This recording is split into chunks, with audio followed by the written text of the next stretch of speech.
Assalamualaikum warahmatullahi wabarakatuh. Perkenalkan, saya Jafid Ade Rifai dari Psikologi 5D. Di sini saya akan menjelaskan mengenai hasil laporan observasi dan wawancara tentang anak disgrafia. Selamat menyaksikan. Baik, yang pertama ada pengertian mengenai disgrafia sendiri. Disgrafia merupakan gangguan belajar yang terjadi karena anak kesulitan dalam mendengar, berbicara, menulis, menganalisis, dan memecahkan persoalan.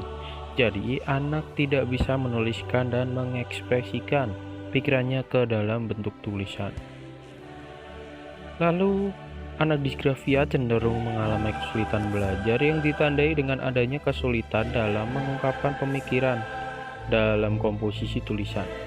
Pada umumnya, istilah disgrafia digunakan untuk mendeskripsikan tulisan tangan yang kurang baik atau sangat buruk. Anak-anak yang memiliki disgrafia mungkin menulis dengan sangat pelan.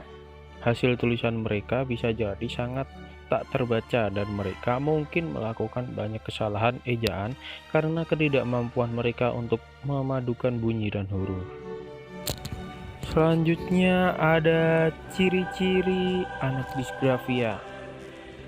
Yang pertama, dalam penulisannya ukuran dan bentuk huruf tidak proporsional. Lalu, terdapat ketidakkonsistenan bentuk huruf dalam tulisannya. Yang ketiga ada saat menulis, penggunaan huruf besar dan huruf kecil masih tercampur. Lalu anak tampak harus berusaha keras saat mengkomunikasikan suatu ide, pengetahuan, atau pemahamannya lewat tulisan.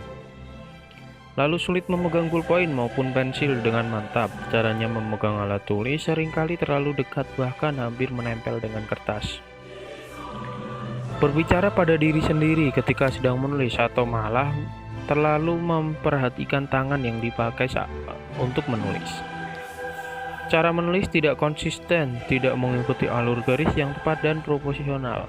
Lalu yang terakhir, tetap mengalami kesulitan meskipun hanya diminta menyalin contoh tulisan yang sudah ada. Selanjutnya ada identitas atau data diri subjek. Yang pertama, nama atau inisial yaitu DR. Tempat tanggal lahir ada di Kendal, 2 Mei 2012. Usianya 8 tahun dan sekarang duduk di bangku kelas 2 SD. Baik, selanjutnya ada latar belakang subjek. Jadi subjek ini merupakan anak bungsu dari 2 bersaudara. Subjek ini mengalami kesulitan dalam hal menulis, bahkan tidak dapat menulis dengan baik. Subjek juga sangat kesulitan untuk memahami suatu pertanyaan karena memiliki pemahaman yang sangat lemah. Lalu ketika berbicara juga subjek sangat sulit untuk mengungkapkan apa yang ingin dia bicarakan. Dalam menulis, subjek masih belum bisa membedakan antara huruf besar dan huruf kecil, serta cara menulis subjek yang masih tidak bisa konsisten. Selanjutnya untuk waktu observasi sendiri, waktu observasi di hari Minggu tanggal 18 Oktober tahun 2020 pada jam 9 sampai kurang lebih pukul 2 siang.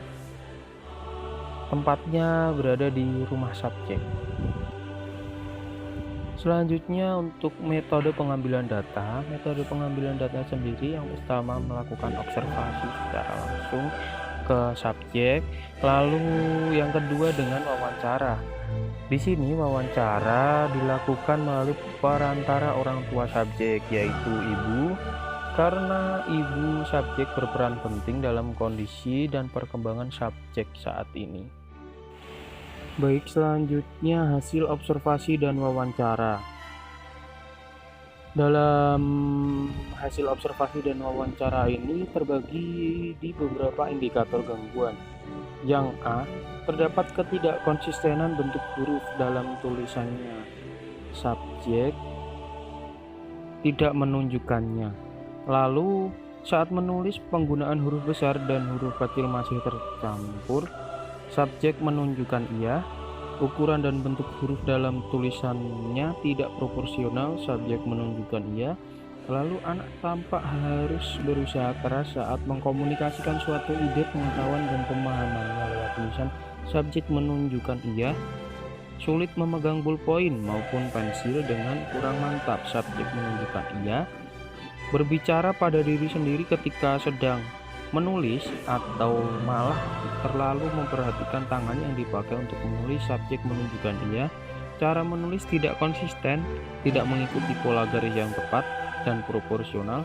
Subjek menunjukkan tidak tetap mengalami kesulitan meskipun hanya diminta menyalin contoh tulisan yang sudah ada. Subjek menunjukkan iya.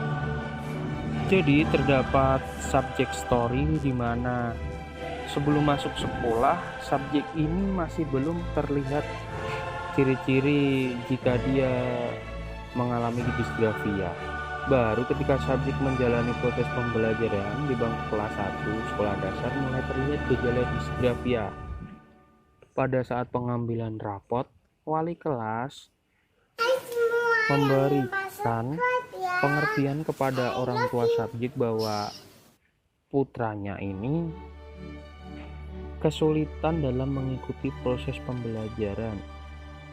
Jadi dia tidak seperti teman-teman lainnya. Hal ini dikarenakan salah satunya yaitu subjek tidak bisa memegang pensil dengan baik pada saat menulis dan juga cara menulis subjek yang tidak beraturan. Pada saat itulah orang tua subjek mulai menggali dan mengetahui bahwa anaknya ini terkena atau mengalami disgrafia. Baik, selanjutnya adalah kesimpulan. Berdasarkan hasil observasi dan wawancara yang telah dilakukan, dapat ditarik kesimpulan bahwa subjek telah mengalami gangguan belajar khususnya dalam gangguan menulis atau disgrafia. Hal ini didasarkan pada beberapa indikator-indikator yang ada, di mana ada 4 indikator yang sangat sesuai dengan apa yang telah dialami oleh subjek.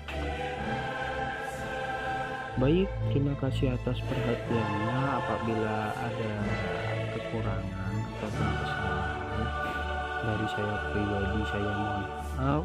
Sekian presentasi dari saya. Wassalamualaikum warahmatullahi wabarakatuh.